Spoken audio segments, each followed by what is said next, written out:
Olá, eu queria hoje conversar com vocês sobre como estudar a histologia. Às vezes os alunos me perguntam, questionam, professor, a histologia é muito difícil, a gente olha para as estruturas e acham todas iguais e tal. Então vou dar algumas dicas aqui para ver se pelo menos melhora um pouco o aproveitamento desse estudo. Bem, pessoal, em primeiro lugar a gente precisa saber que a histologia, ela pertence à morfologia. Assim como a anatomia, a embriologia, elas fazem parte daquele estudo da forma, né? A morfologia.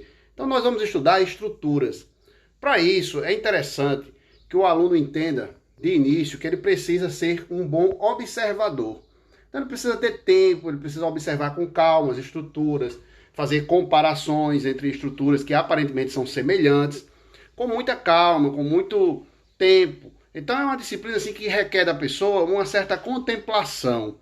Eu entendo que hoje é um pouco difícil esse tipo de forma de aprendizado, porque os alunos eles estão muito estimulados, então existe uma maneira atual muito rápida de compreender as coisas, então muitas informações são transmitidas de maneira rápida e os alunos eles não têm mais uma paciência muitas vezes para sentar num banco e ficar observando, comparando estruturas, vendo as semelhanças e as diferenças entre as estruturas, tipo fazendo como se fosse aqueles joguinhos, né? O joguinho de 7 erros, aqueles joguinhos que a gente acha o gato, né? Você fica lá olhando para a imagem, procurando ver onde é que está o defeito, onde é que está aquela estrutura específica e tal. Então é necessário realmente, para aprender histologia, eu acho necessário que se dê um tempo, que a pessoa tenha paciência, que observe com calma todas as estruturas e faça comparações, tentando observar as diferenças e as semelhanças entre as estruturas. Bem, isso é a parte inicial, digamos assim, é o primeiro passo para se aprender a disciplina. Mas não é o único. Eu tenho a impressão, cada vez mais, assim, tenho observado, que há uma necessidade muito grande de a gente inserir a histologia num contexto mais amplo. Então, antigamente, as pessoas eram muito limitadas à questão da disciplina em si, né? Então, existia aquele ensino e aquele estudo muito disciplinar. Você aprendia aquele conteúdo, só aquele conteúdo, e não correlacionava com outros. É interessante que o aluno ele veja a histologia como algo que você pode fazer correlações e que deve fazer correlações. Você, de fato, só vai aprender bem a histologia quando você consegue visualizá-la dentro de um contexto amplo que envolve a anatomia, a fisiologia, a farmacologia, a patologia. Enfim, você consegue fazer uma integração entre todos esses saberes. Então vou dar um exemplo a vocês. Por exemplo, a gente estuda aquela classificação epitelial. Os epitélios podem ser simples quando só tem uma camada. Pode ser estratificado quando tem duas ou mais camadas. E o aluno vê isso, estuda isso, e para que isso serve, né? Onde é que fica isso na mente do aluno? Será que ele vai gravar isso? Bem, ele precisa entender para que isso serve. Não adianta ele estudar a estrutura, ver lá uma camada de células, dizer epitélio simples e ver 3, 4, 5, sei lá, 10 camadas de células e dizer esse epitélio é estratificado. Isso não significa nada se ele não souber aquilo dentro de um contexto mais amplo, correlacionando com outros saberes. Então você vê, por exemplo, vamos dar um exemplo a vocês. Você quer administrar uma droga. Aí você administra a droga por via oral. O sujeito deglute, ela vai lá, passa pela boca, né, para todas as estruturas superiores do trato digestório, pelo esôfago, pelo o estômago, chega lá no intestino e tal, vai ser absorvida. Ela vai atravessar o epitélio do intestino, que é simples, vai chegar lá no tecido conjuntivo, que é vascularizado, vai cair na corrente sanguínea e essa droga vai ser distribuída para todo o organismo. Veja bem, você quer absorção, você está buscando a absorção.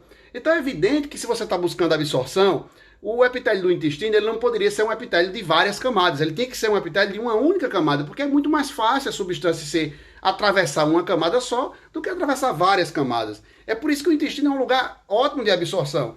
Ele tem microvilosidades sobre as células, que aumenta a superfície daquele epitélio, e ao mesmo tempo é um epitélio simples e com microvílos.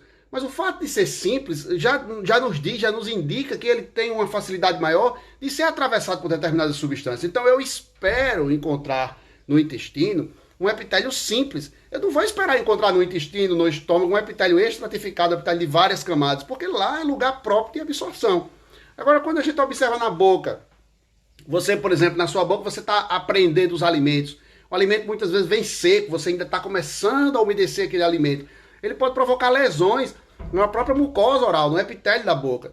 Então, assim, qualquer lesão que acontecesse na boca já começaria a entrar, a expor o tecido conjuntivo, a permitir a passagem de bactérias, de micro-organismos outros, né?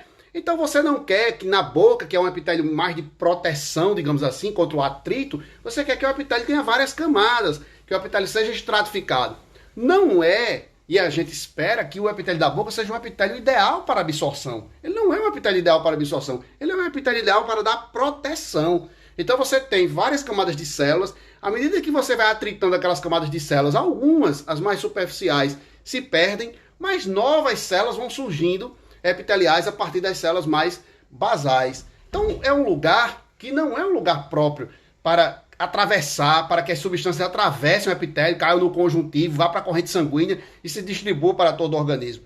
O lugar apropriado para isso é lá na frente, é na parte baixa do trato digestório e não na parte superior. Então o aluno ele não decora, ele entende que na boca, que no esôfago, parte superior do trato digestório, a gente precisa de epitélio estratificado. Lá na parte inferior, onde você vai ter absorção, você precisa de um epitélio simples. Até porque você começa a digestão na boca. A digestão é a quebra de moléculas maiores e moléculas menores. E são essas moléculas menores que serão absorvidas. Então a digestão dá início na boca, ela vai continuar lá para o estômago, no intestino, e quando você tem moléculas menores prontas, próprias para serem absorvidas, você tem um epitélio simples para permitir essa absorção. Este tipo de correlação é extremamente importante, porque se o aluno não faz isso, ele não vai entender, ele fica decorando. Então você pergunta a ele, qual é o epitélio do intestino? Ele, qual foi o epitélio que eu decorei, qual foi o professor disse, é mesmo, é estratificado, cilíndrico, cinto, como é o nome disso? Então ele se perde quando ele não entende o porquê ele está estudando aquilo. E as correlações, elas podem ser feitas, inclusive, com outras disciplinas. A gente não precisa correlacionar só com a fisiologia, com a anatomia, mas eu acho que a farmacologia também é importante.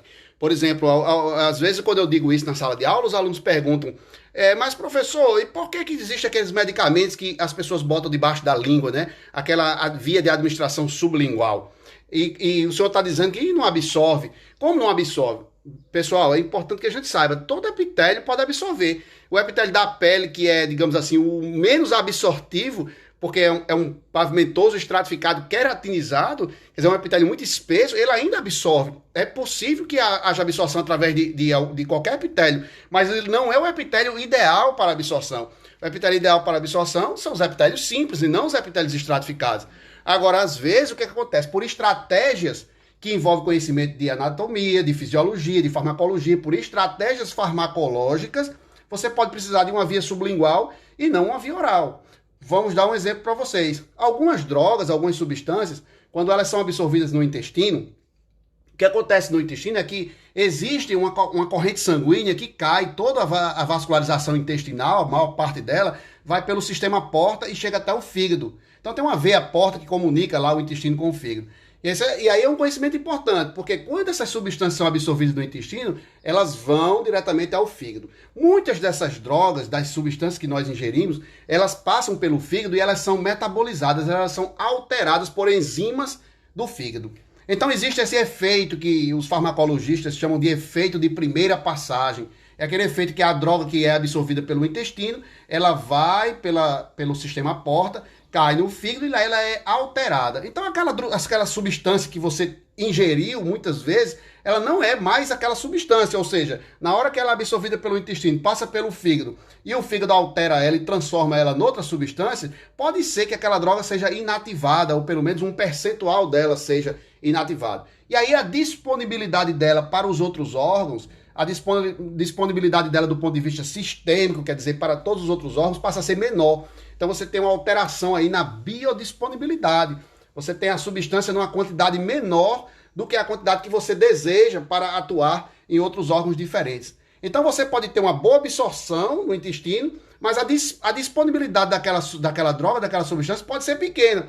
Porque na hora que ela é absorvida, a corrente sanguínea leva direto para o fígado, e aí na hora que leva para o fígado alterando aquela substância, e aí depende da substância também, se o fígado alterar muito, pode ser que aquela substância não chegue a estar disponível para os outros órgãos. Aí a gente diz, e por que a via sublingual é boa? Bem, a via sublingual é boa porque, por menor que seja a absorção, por mais dificuldade que o epitélio da boca, que é estratificado, imponha a droga para ela ser absorvida, à medida que ela chega na vascularização da boca, ela já vai direto para o coração e o coração já bombeia diretamente para os órgãos.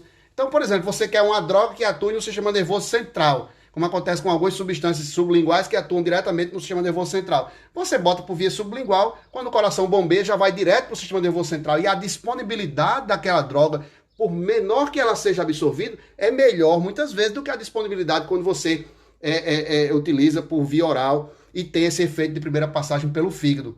Então, quando você administra uma droga por via intravenosa, quando você administra uma droga por via sublingual ou outras vias, muitas vezes você dribla esse efeito de primeira passagem pelo fígado, e aí você, por mais que a droga, no caso de uma via sublingual, por mais que aquela droga seja absorvida em pequena quantidade, digamos assim, não numa quantidade tão grande, mas ela é disponível, ela é melhor disponível porque não tem o efeito de primeira passagem pelo fígado. Isso é um conhecimento anatômico, é um conhecimento fisiológico, é um conhecimento farmacológico, que é importante que as pessoas tenham. Então não adianta estudar a histologia como se ela fosse uma coisa isolada do mundo. Ela não é isolada. A histologia ela é viva e ela passa a ser fácil de ser compreendida quando ela é vista, primeiro, quando a pessoa tem paciência para fazer as comparações e quando a pessoa tem condições de fazer as correlações entre a histologia e outros saberes. Essa é a dica principal que eu dou para vocês e eu espero que assim vocês, com esse tipo de maneira de pensar a histologia, vocês consigam compreender melhor. Um abraço a todos e até breve.